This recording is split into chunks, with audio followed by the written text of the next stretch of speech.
جی السلام علیکم ورحمۃ اللہ تعالی وبرکاتہ۔ درود شریف پڑھ لیں۔ اللہم صلی علی سیدنا و مولانا محمد وعلی آل سیدنا و مولانا محمد وبارک وسلم۔ صلاۃ و سلام علیک یا رسول اللہ صلی اللہ علیہ وسلم۔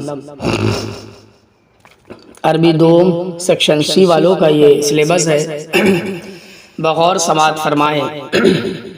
سوال نمبر 1 جس طریقے سے آئے گا آپ اسکرین پر دیکھ رہے ہوں گے، خالی جگہ بھرنے کے لیے ہے۔ اس میں کل 8 یا 7 پوچھے گئے، 8 دکھائے گئے ہیں، جن میں سے آپ لوگوں کو صرف اور صرف 4 جو ہے پوچھے جائیں گے۔ جیسے نمبر 1 سورہ علق قرآن پاک کی، اب اس میں دیکھیے لکھا ہوا نہیں ہے جبکہ بھرنا ہوگا آپ کو، پہلی سورت ہے، پہلی سورت بھرنا ہوگا فل ان دا بلینکس میں۔ پھر دوسرے نمبر پہ ہے حضرت زید بن حارث رضی اللہ تعالی عنہ، ایسے واحد صحابی ہیں کہ قرآن پاک میں جن کا نام آیا ہے، تو حضرت زید بن حارث ڈیش ہوگا، ان کا نام بھرنا ہوگا۔ پھر قرآن پاک میں سب سے زیادہ حضرت موسیٰ علیہ السلام کا نام آیا، اس میں خالی جگہ بھرنے میں موسیٰ علیہ السلام انڈرٹیکنگ کرنا ہوگا، انڈر لائن کرنا ہوگا۔ پھر چوتھے پوائنٹ میں قرآن پاک کے پہلے اردو مترجم شاہ رفیع الدین اور شاہ عبد القادر صاحب بر صغیر ہیں، تو شاہ رفیع الدین اور شاہ عبد القادر یہ دونوں کو جو ہے انڈر لائن کرنا ہوگا، خالی جگہ میں ان کو فل کرنا ہوگا۔ پانچواں پوائنٹ دیکھیں، قرآن پاک میں مدنی صورتوں کی کل تعداد ڈیش ہے۔ قرآن پاک میں 14 سجدے ہیں، یعنی کل کیا بولتے ہیں تعداد 86 ہیں، مدنی صورتوں کی 86 بھرنا ہوگا۔ اور قرآن پاک میں سجدے ہیں یعنی 14 سجدے ہیں، 14 بھرنا ہوگا۔ پھر 7 منازل ہیں، 7 لکھنا ہوگا۔ پھر اسی طریقے سے 7واں پوائنٹ دیکھیں، قرآن پاک کی سب سے چھوٹی سورہ کوثر ہے، سورہ کوثر بھرنا ہوگا۔ پھر 8واں پوائنٹ دیکھیں آخری خالی جگہ بھرنے کے لیے کہ قرآن پاک کی صورتیں کل 114 ہے، 114 ہیں، یہ بھرنا ہوگا۔ پھر اسی طریقے سے صحیح غلط کا نشان لگانے کے لیے دیکھ لیں آپ، کوئی بھی 4 پوچھے جائیں گے، اس میں بھی 8 دیے ہیں۔ نمبر 1 قرآن پاک کی آخری سورت سورہ ناس ہے، بالکل صحیح۔ نمبر 2 قرآن پاک کا دل سورہ رحمان جبکہ اس کی روح سورہ یاسین شریف ہے، غلط۔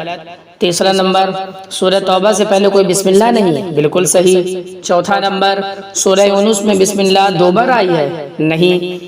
5واں نمبر قرآن پاک رمضان شریف میں نازل ہوا، بالکل صحیح۔ 6واں نمبر قرآن میں انبیاء کے کل 39 نام آئے، غلط۔ 7واں نمبر قرآن پاک کی سب سے چھوٹی سورت سورہ بقرہ ہے، غلط۔ 8واں نمبر قرآن کا 1/3 سورہ اخلاص کو بولا جاتا ہے، بالکل صحیح۔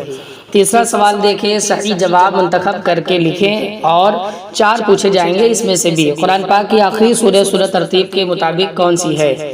مطلب قرآن پاک کی آخری سورہ ترتیب کے مطابق کون سی ہے؟ نمبر 1 سورہ کوثر، سورہ ناس، سورہ فاتحہ، سورہ فیل، تو سورہ ناس ہے، بالکل درست ہے۔ پھر قرآن پاک میں مکی صورتوں کی تعداد کتنی ہے؟ 32، 35، 28 یا 20؟ تو ظاہری سی بات ہے 28 ہے۔ پھر اس کے بعد تیسرا نمبر دیکھیں، وہ صورت کے جن میں صرف شفا ہی شفا ہے اس کو کیا بولتے ہیں؟ نمبر 1 سورہ فاتحہ، نمبر 2 سورہ ناس، نمبر 3 سورہ قریش، پھر نمبر 4 سورہ اخلاص، تو کیا بولیں گے؟ سورہ فاتحہ۔ پھر ادھر دیکھیں، ان میں سے جامع القرآن کس کو بولتے ہیں؟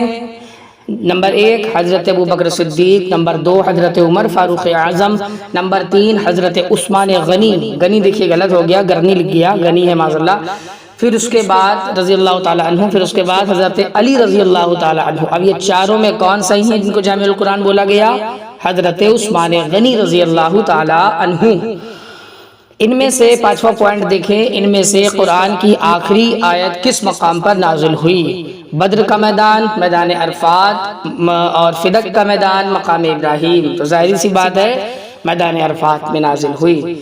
اور پھر دیکھیں 6، ان میں سے خواتین اسلام کی پہلی حافظہ ہیں حضرت عائشہ صدیقہ رضی اللہ تعالی عنہا، حضرت فاطمہ الزہرا رضی اللہ تعالی عنہا، حضرت حفصہ بنت عمر رضی اللہ تعالی عنہما، حضرت خدیجہ کبریٰ رضی اللہ تعالی عنہا۔